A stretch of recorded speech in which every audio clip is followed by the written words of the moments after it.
Breaking. King Charles has just cancelled Prime Minister Keir Starmer's royal invitation with only 1 hour's notice. What followed has plunged Britain into its worst constitutional crisis since 1936. Sources inside Buckingham Palace confirm Starmer was already en route to the palace when the call came through. His convoy was forced into an emergency U-turn on the Mall, leaving stunned tourists capturing the chaos on camera. And the reason behind this historic royal snub? It's so explosive that even senior Labour insiders are now demanding Starmer's resignation. If you want to understand how the British government is collapsing before our eyes, hit that subscribe button right now, because what I'm about to reveal will shake the foundations of Westminster itself. Here's what ignited this constitutional firestorm. Just 4 days ago, Keir Starmer attended a private fundraising dinner at Chequers, the Prime Minister's official country residence. It was meant to be a quiet evening, fine wine, trusted donors, and what insiders described as an off-the-record discussion about the monarchy's relevance in modern Britain. But that dinner didn't stay private. Someone recorded it. And what Starmer said, now confirmed by multiple leaks from inside the room, has detonated like a political bomb across Westminster. According to the leaked audio, which senior journalists at The Telegraph and The Times have verified, Starmer can be heard saying, "The monarchy is theater. The king plays his part while ordinary Britons struggle to pay their bills. It's outdated, a costume drama for tourists." That one quote, dripping with contempt, has changed everything. When the audio reached Buckingham Palace, it was played directly to King Charles by one of his most senior advisors. Sources close to the royal household say the king listened in silence, his face tightening with every word. Afterward, he reportedly said just one sentence: "If that is his view of the crown, then he will not darken this door again." The next morning, at 9:47 a.m. sharp, the palace released a statement that stunned the nation. His Majesty the King has decided to postpone today's scheduled meeting with the Prime Minister indefinitely. No alternative date will be proposed at this time. Just 29 words, but those 29 words sent shockwaves through British politics. Starmer's convoy was already rolling down the Mall when his phone rang. Witnesses say his security detail suddenly braked and turned back, blue lights flashing as tourists stared in disbelief. It was the first time in modern history that a prime minister had been publicly rebuffed by the monarch. Not Churchill, not Thatcher, not Blair. None of them ever experienced such humiliation. Within minutes, Downing Street plunged into chaos.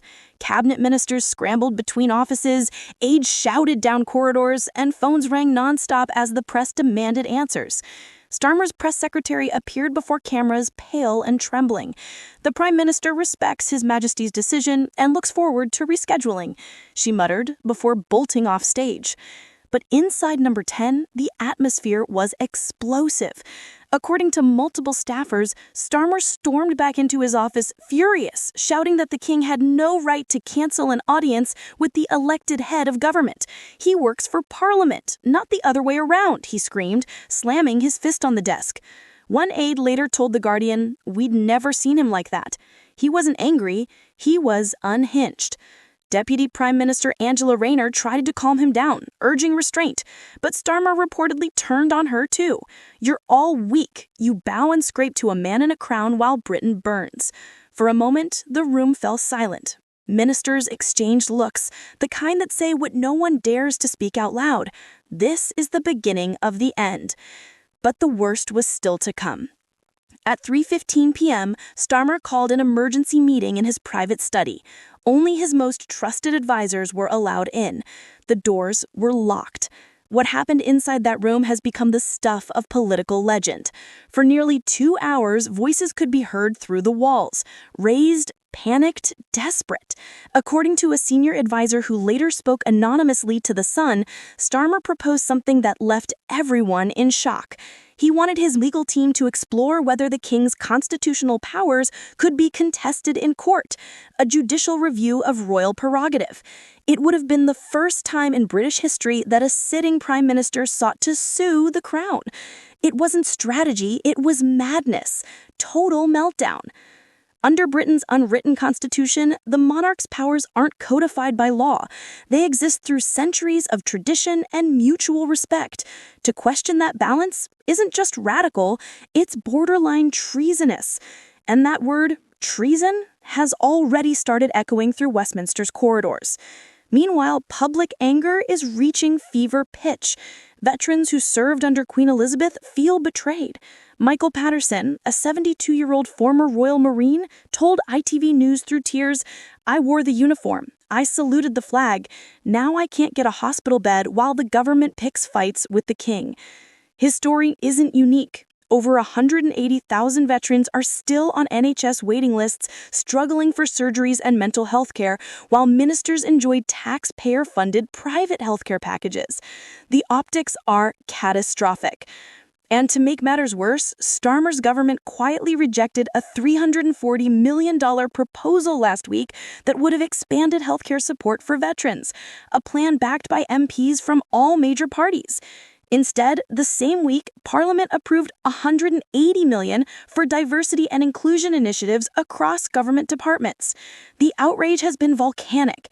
Yesterday, at a veterans rally in Leeds, Sarah Mitchell, widow of an Army sergeant who took his own life after waiting 11 months for PTSD treatment, said through tears, "My husband survived Afghanistan, but he couldn't survive the wait for help." And now our Prime Minister mocks the man who represents his sacrifice. The crowd of 3,000 fell silent, many weeping openly. And while the government flounders, King Charles broke royal tradition in a way that no one expected. During the Remembrance Day service at the cenotaph, broadcast live to millions, the king departed from his prepared speech. His voice heavy, he said, "We honor those who served, those who believe duty to nation must always transcend personal ambition." He looked directly at the section where Starmer and his ministers stood. The subtext was unmistakable. This wasn't just remembrance, it was rebuke. Every major paper called it the most politically charged royal statement since World War II. Palace aides told the Daily Mail that Charles feels deeply betrayed. He had extended every courtesy to the Labour government, remained politically neutral, and yet now finds himself mocked in private recordings. When the footage aired, the reaction was immediate. #DefendOurKing began trending worldwide. TikTok clips comparing Charles's speech to Starmer's leaked comments racked up over 20 million views in 6 hours.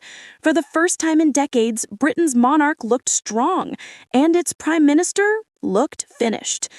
Within hours of the royal cancellation, Britain was no longer calm. It was convulsing. From Manchester to Belfast, from Leeds to Cardiff, the story dominated every screen. Headlines screamed, "The King strikes back," while morning radio hosts asked, "Can Hill survive the weekend?" By midday Friday, more than 50,000 people had gathered outside Parliament Square, waving Union flags and chanting, "Defend our King." Reporters described an atmosphere somewhere between protest and coronation. Old veterans in faded uniforms stood shoulder to shoulder with students waving handmade placards, "Loyal to the crown, not to the clowns." A chant rolled through the crowd like thunder, "Resign, resign." Inside 10 Downing Street, panic ruled. Cabinet ministers avoided eye contact in corridors, aides shredded briefing notes, and phones buzzed with resignation rumors. One junior minister was overheard whispering, "It feels like the government is collapsing in real time." At 1 p.m., Chancellor Eleanor Reeves summoned senior Treasury officials. The pound had fallen 3% overnight, investors fleeing British bonds. "Markets hate instability," she said quietly, staring at the red numbers on her screen. "Right now, we are instability." By the evening broadcast, the damage was visible everywhere. Supermarket shelves still full, but shoppers anxious. Tourism bookings plummeting, airlines reporting cancellations from US and Europe. Foreign correspondents outside Buckingham Palace called it a slow-motion constitutional implosion. That night, at precisely 8 p.m., Prime Minister Gareth Hales appeared before cameras in a hastily arranged national address. The backdrop? A plain gray wall, the Union Jack drooping behind him, did nothing to hide the strain on his face. He began with a flat voice. "Britain remains stable. The Crown and the government continue to serve the same people, the British public. But stability was exactly what he didn't project. Sweat glistened at his temple. His hands trembled slightly as he turned a page. When a reporter shouted, "Did you insult the king, Prime Minister?" Hales froze for half a second, long enough for the clip to go viral before the broadcast even ended. Within minutes, social media erupted. #HalesMustGo topped global trends. Meme after meme showed the Prime Minister's stammer beside the King's calm Remembrance Day image. Influencers posted side-by-side captions, "Duty versus ego." By dawn Saturday, 5 cabinet ministers had resigned.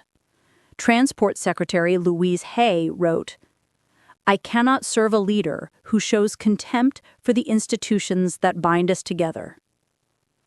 Her letter spread like wildfire. The domino effect began. Foreign leaders joined the silence. At the G20 summit in Brussels, cameras caught French President Moreau walking straight past Hales without acknowledgement. The German Chancellor offered a stiff nod. The Canadian PM simply avoided eye contact. For diplomats used to polished civility, it was a public flogging.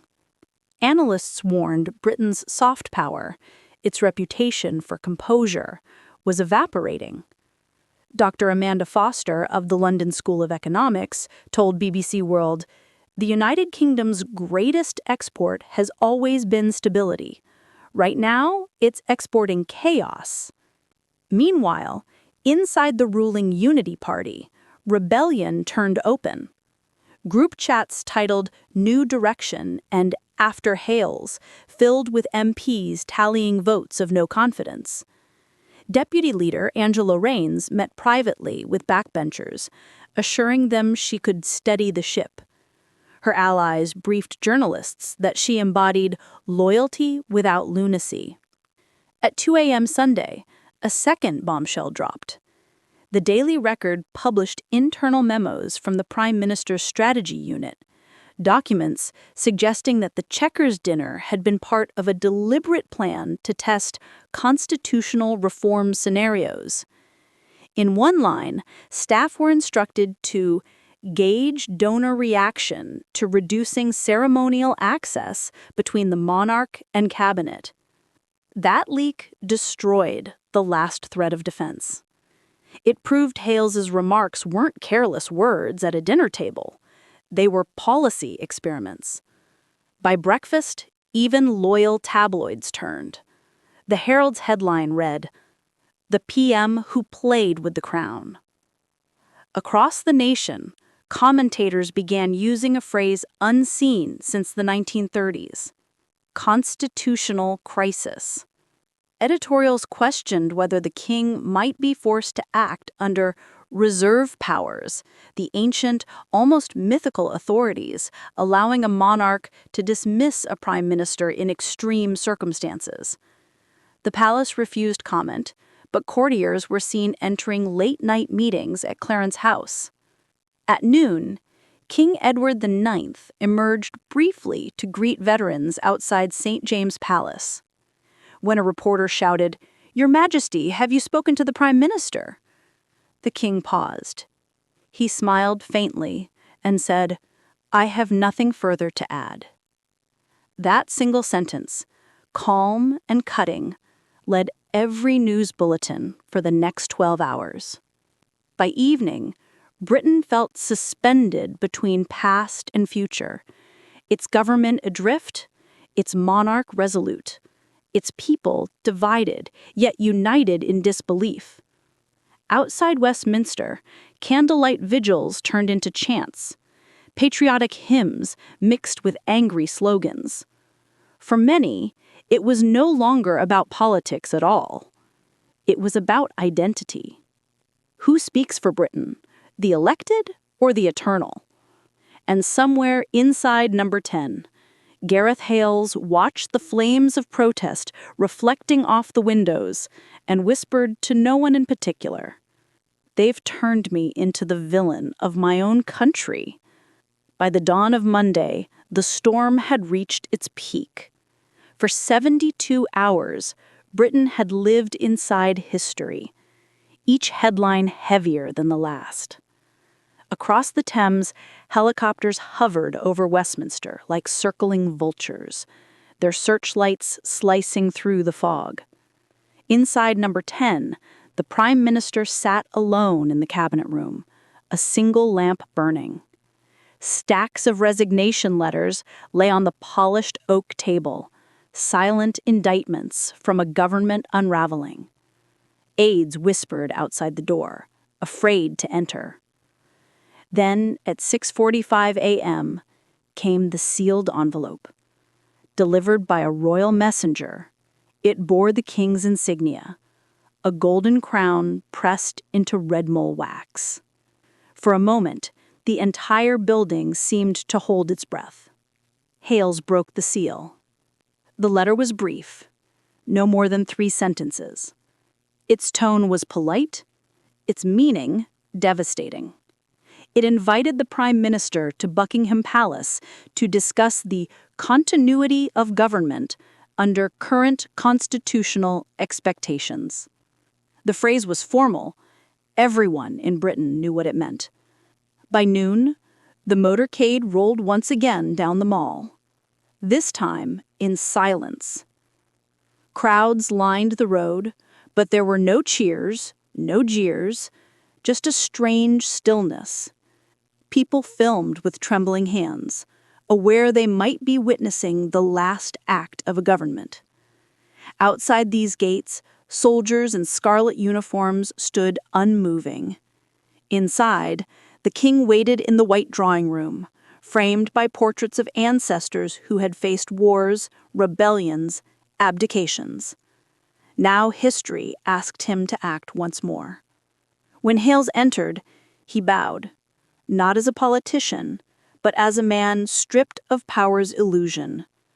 The king gestured toward the chair opposite. He said, "Sit, Gareth." For 15 minutes. No cameras, no advisors, no witnesses. Only 2 men and the weight of centuries between them. Those who later spoke of the meeting could only guess what was said, but one phrase, overheard by a palace aide, would soon echo through every newsroom.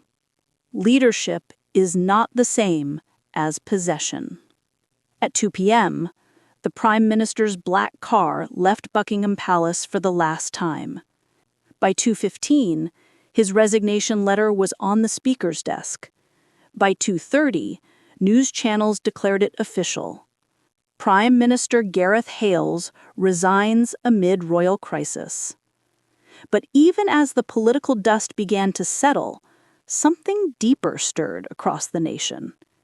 In pubs and classrooms, in factories and newsrooms, people were no longer arguing about who had won. They were asking a harder question. Who do we trust to speak for us now? At 6 p.m., the king addressed the nation, his first live broadcast since the crisis began. Standing beside the Union flag, he spoke not with triumph, but with sorrow. We are a nation of endurance, not division. The crown serves only as guardian to that endurance. No king, no government, no individual is greater than the principles that bind us together. For a long moment after he finished, the screen remained black. No music, no applause, just silence. Yet that silence carried power. It was the sound of a country remembering itself. Outside, crowds that had once chanted and cursed began to sing softly. God Save the King, blending into Rule Britannia, then finally into We'll Meet Again. Across the Thames, Big Ben struck 7.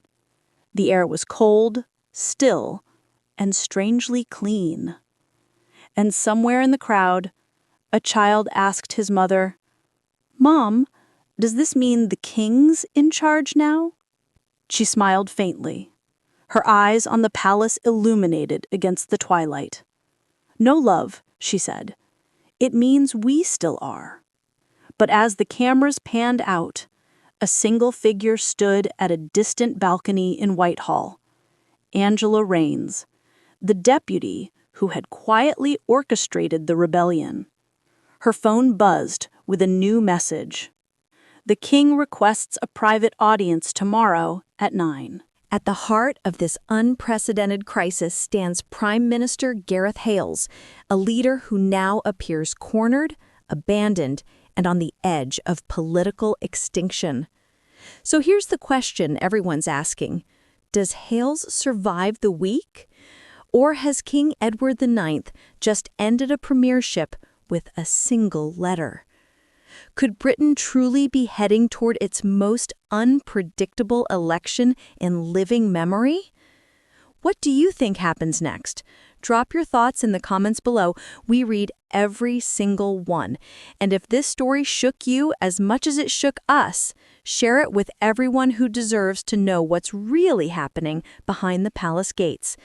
The mainstream media won't touch this story, but we will. Hit subscribe and tap that notification bell because tomorrow we're uncovering the secret cabinet recordings that reveal how Hale's own ministers are plotting his downfall. You won't believe what they said off camera.